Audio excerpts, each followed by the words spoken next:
Hello everyone, welcome to Gmail tutorials. In this video we are going to see a very simple trick through which we would be able to know that if we are sending a message to someone for the first time and then that message is sent as a message request. Okay, so when we message someone for the very first time, if they have accepted our message request, then how do we get to know about this? So basically through Google Chat we can connect with someone using a messenger like feature. When we want, we can just send them messages that they will receive as message requests. Okay, now if that person has accepted our message request, then how do we get to know? The trick is pretty simple and very easy trick.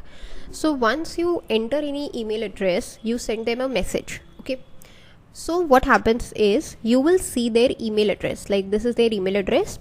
So in place of their name also you will see their email address. Here also you will see their email address, and here also you will see their email address and not the name.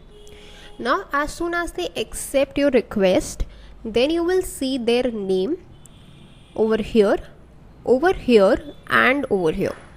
Then you will also get to see their status, which is right now marked as active. So these two things will tell you that okay, that particular person has in fact accepted your message request. That's it for this video. Thanks for watching.